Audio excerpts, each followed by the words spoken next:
नमस्कार दोस्तों। तो जैसे जैसे हिजबुल्लाह और हमास बिल्कुल ख़त्म होते जा रहे हैं, अपनी आखिरी सांसें लेते चले जा रहे हैं, इजराइल जो अपनी एयर स्ट्राइक्स है उनको और ज़्यादा इंटेंस करते जा रहा है। बिकॉज इजराइल ऑल्सो नोस कि अब बहुत जल्दी एक सीज फायर अग्रीमेंट साइन होगा और उसके बाद ये सारी चीज़ें रुक जाएंगी। उसके बाद ये जो छोटे छोटे ऑर्गेनाइजेशन जिनको पूरी तरीके से ख़त्म ही कर दिया वो दोबारा से बिल्ड करना शुरू करेंगे। तो अब उसको बिल्ड करने से पहले ही इतना ज़्यादा चोट पहुँचा दो कि दोबारा से अपने पैरों पर खड़े ही ना हो पाए। ये स्ट्रैटेजी है सिंपल सी, जो हर कोई करता है। जो आप इजराइल जो आप यूक्रेन और रशिया के केस में भी देख रहे होंगे कि उनको पता है कि अब कुछ ना कुछ सीज फायर वगैरह साइन होना ही है, 3 साल से ज़्यादा हो चुका है। तो इंटेंस फाइटिंग शुरू हो चुकी है इन दोनों के बीच में भी, और अपनी जितनी ज़्यादा टेरिटरी रीगेन करने की कोशिश हो सकती है वो यूक्रेन कर रहा है वहाँ पर। सेम हालत इधर भी है। इजराइल अपनी स्ट्राइक्स को एकदम इंटेंस कर चुका है। हिजबुल्लाह और हमास इस पोजीशन में है नहीं कि वो इजराइल के ऊपर स्ट्राइक करें, तो इजराइल ने अपनी स्ट्राइक को बहुत इंटेंस कर दिया है। और अब कहा जा रहा है कि जो लास्ट ऑफ दी बचा कुचा जो भी छूटन बची है, जो भी बचे कुचे लोग हैं, जो लीडरशिप है हिजबुल्लाह का, उसको भी ख़त्म करने के पूरी प्लानिंग में इजराइल आ चुका है। और अभी रिसेंटली उसने एयर स्ट्राइक करी है। और हिजबुल्लाह का जो स्पोक्स पर्सन था, हिजबुल्लाह का जो मीडिया रिलेशंस का ऑफिसर था मोहम्मद अफीफ, कहा जा रहा है कि वो मोहम्मद अफीफ जो है वो उसमें मारा गया। ये एयर स्ट्राइक जो है वो रास अल नबा एक एरिया है, फ्रेंच एम्बेसी है उसके बहुत करीब ये एरिया है रास अल नबा, वहाँ पर एयर स्ट्राइक किया गया और उसमें एक व्यक्ति की जान गई है। और कहा जा रहा है कि वो व्यक्ति जो है वो बहुत ही इंपॉर्टेंट व्यक्ति था हिजबुल्लाह का स्पोक्स पर्सन था मोहम्मद हफीफ, और मीडिया रिलेशंस ऑफिसर भी था। सारा मीडिया का जितना आप टेलीग्राम वगैरह पे इनकी एक्टिविटीज़ देखते हो या कहीं पर भी देखते हो, अल जजीरा जैसी जो चैनल्स हैं उनको जो भी इंफॉर्मेशन जाती है उस सब का मैनेजमेंट का काम इसी मोहम्मद हफीफ का था।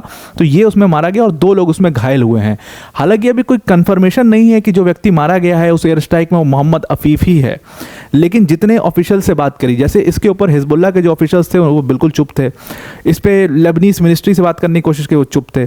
लेकिन यहाँ पर इस चीज़ को कंफर्म किसने किया है, तो जो सीरियन बाथ पार्टी का ऑफिस है, सीरियन बाथ पार्टी का ऑफिस है आपका लेबनान के अंदर में, वो रस अल नबा के एरिया में ही है, उसी पर यह अटैक किया गया है। तो सीरियन बाथ पार्टी के ऑफिसर के जो सेक्रेटरी जनरल हैं उस ऑफिस के, जिनका नाम है अली इजारी, तो अली इजारी जो है वो एक काफ़ी रिस्पॉन्सिबल पर्सन है सीरियन बाथ पार्टी के लिए और उसका फेस है लेबनान के अंदर में। तो अली इजारी ने इस चीज़ को कंफर्म किया है कि हाँ, ये जो व्यक्ति मारा गया है ये हिजबुल्लाह का मीडिया ऑफिशियल ये मोहम्मद अफीफ़ी है, और हिजबुल्लाह का पूरा जो मीडिया रिलेशंस वगैरह संभालने वाला व्यक्ति था वो यही था। और इसने ही दुनिया भर की प्रेस कॉन्फ्रेंस वगैरह ये सब जो होल्ड करना होता है, क्या प्रोपोगेंडा रन करना है, कैसे न्यूज़ जाएगी, किस तरीके से दिखाना है, सिविलियंस फंस गए ऐसा दिखाना है, ये दिखाना है, ये सब काम जो है वो मोहम्मद हफीफ का था। तो यही व्यक्ति इस इजरायली एयर स्ट्राइक में मारा जा चुका है। लेबनान की जब हेल्थ मिनिस्ट्री से इसके बारे में पूछा गया तो वो इसके बारे में एकदम बिल्कुल चुप रहे। उन्होंने कहा कि एक व्यक्ति की जान गई है, 3 लोग गंभीर रूप से घायल हैं, लेकिन जिस व्यक्ति की जान गई है वो मोहम्मद हफीफ है। ये जब पूछा गया तो वो बिल्कुल चुप थे, उन्होंने बिल्कुल नहीं बताया। हालांकि ऑफ द कैमरा उन्होंने इस चीज़ का खुलासा किया कि हाँ ये मोहम्मद हफीफ है, लेकिन हमें ऑथराइजेशन नहीं है कि हम इसका नाम रिवील करें, इस वजह से एनोनिमिटी के बेसिस पर उन्होंने इस चीज़ को बता दिया है। तो फाइनली अब ये चीज़ कंफर्म है कि हिजबुल्लाह का जो स्पोक्स पर्सन है मोहम्मद अफीफ वो मारा गया है। अब ये मोहम्मद अफीफ जो है इसने बहुत सारी चीज़ें इसके ज़िम्मे थी। जैसे जब मीडिया रिलेशंस ये संभाल रहा है तो पूरा फॉरेन मीडिया के पास कौन सा प्रोपोगेंडा रन होना चाहिए हिजबुल्लाह से रिलेटेड, वो पूरा मतलब इसके थ्रू ही हो करके जाता था। और जब हसन नसरल्लाह की डेथ हुई थी, अभी जैसे एक रेसिडेंट ने, जैसे अभी आप देखा होगा हसन नसरल्लाह की डेथ के बाद क्या हुआ था कि बहुत सारे उसको एक मार्टियर्स डे की तरह मनाने की कोशिश की गई थी। तो हसन नसरल्लाह की डेथ के बाद जितनी भी दुनिया भर में प्रेस कॉन्फ्रेंसेस होल्ड की थी वो इसी व्यक्ति यानी कि मोहम्मद हफीफ ने होल्ड की थी। और मोहम्मद हफीफ ने उसको एक मार्टियर्स डे मनाने की पूरी कोशिश की थी, वो प्रोपेगेंडा रन किया था। और वो प्रोपेगेंडा जो है अगर आप देखोगे दुनिया भर में कई सारे देशों में एक उसको पूरा मतलब मार्टियर्स डे की तरह लोगों ने मनाया, झंडे नीचे किए गए और बिल्कुल हसन नसरल्लाह को ऐसे दिखाया गया जैसे ये कितना बड़ा फ्रीडम फाइटर हो और ये कितना अपने देश के लिए लड़ रहा हो।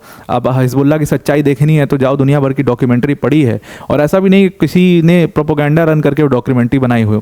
ड्रग ट्रेड में किस तरीके से शामिल है, जो लेबनान के लोकल लोग हैं वो बता रहे हैं कि ड्रग ट्रेड कैसे होता है लेबनान में, कितना ड्रग्स जो है वो सप्लाई होता है, कितना फ्लो होता है मार्केट में, और उससे कितना बड़ी इकॉनमी चल रही है हिजबुल्लाह की, ये सब है वहाँ पर। लेकिन उसको दिखाया गया कि एकदम फ्रीडम फाइटर है। तो जो दिखाने का पूरा प्रयास है वो मोहम्मद हफीफ और ऐसे मीडिया ऑफिसर्स ही ये सारी चीज़ें करते हैं। अब जो ये अटैक हुआ है वो जैसा कि मैंने आपको बताया कि वो रस अल नबा एक जो एरिया है वो फ्रेंच एम्बेसी के बहुत करीब है, उस पर ये अटैक हुआ है। जो बाथ पार्टी का ऑफिस था वहाँ पर अटैक किया गया है, और ये सीरियन बाथ पार्टी जो है वही पार्टी है जो पहले पावर में थी सीरिया के अंदर, तो ये उसी के पार्टी पर अटैक किया गया है। और वहाँ पर अब देखो प्रोपेगेंडा रन करना शुरू भी हो गया है। अब वो कह रहे हैं कि बहुत ज़्यादा डिस्ट्रक्शन हुआ है और पूरी तरीके से जो वहाँ पर आसपास की बिल्डिंग्स थी वो गिर गई हैं, और उसमें बहुत सारे सिविलियंस जो हैं वो उन बिल्डिंग्स में फंस गए हैं। इवन ये भी बताया गया कि एक रेसिडेंट जो था उसने ये भी तक कहा कि हमें एक वार्निंग भी मिली, एक वार्निंग कॉल मिला था हमारा इवैक्यूएशन का कि एक इजरायली एयर स्ट्राइक यहाँ पर होने वाली है, आप लोग निकल जाइए एयर स्ट्राइक से पहले, लेकिन उस चीज़ को सीरियसली नहीं लिया गया और तब तक एयर स्ट्राइक हो चुकी है। अब ये मोहम्मद अफीफ जो व्यक्ति जिसको मारा गया है इस पूरे अटैक में, अगर आपको पता हो तो पिछले महीने जो बेंजामिन नेतन्याहू हैं उनके घर के बाहर ड्रोन से अटैक किया गया था। तो ये ड्रोन से जब अटैक हुआ था तो यही मोहम्मद अफीफ है जिसने इसको मीडिया पर अनाउंस किया था कि बेंजामिन नेतन्याहू के घर पर हमने सक्सेसफुल ड्रोन अटैक किया है।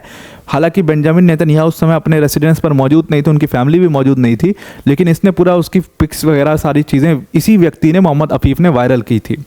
बेंजामिन नेतन्याहू ने इसी व्यक्ति को धमकी दी थी कि भाई ज़्यादा दिन टिकोगे नहीं, ज़्यादा दिन बचोगे नहीं। अगर आपको याद हो तो उन्होंने ट्विटर पर बाकायदे इस चीज़ का ट्वीट किया था कि इसको हम रिटेलिएट करेंगे, जो तुमने ज़रूरत की है इसका हम बहुत बड़ा रिटेलिएशन करेंगे।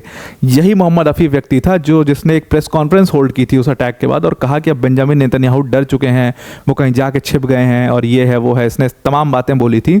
उसी मोहम्मद अफीफ को इस वाली इजरायली एयर स्ट्राइक में सक्सेसफुली इजरायली फोर्सेस ने मार गिराया है।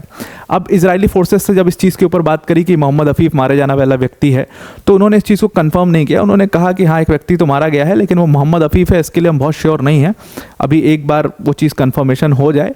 लेकिन अली हिजारी ने जब कह दिया तो वो कंफर्मेशन आप मान करके चलिए, बिकॉज वही बात पार्टी में वही बैठते हैं, सारी चीज़ें सारी इन्फॉर्मेशन उसके पास है, तो वो अगर मान रहा है कि मोहम्मद अफीफ है तो इसका मतलब हो सकता है कि मोहम्मद अफीफ इसमें मारा गया है। तो फाइनली जो इजराइल अपना रिटेलिएशन करके जो अपना बदला बेंजामिन नेतन्याहू के घर के बाहर जो ड्रोन अटैक हुआ था उसका लेने वाले थे, उन्होंने वो फाइनली अचीव कर लिया है। तो अब आपको ये पूरा आर्टिकल समझ में आ गया होगा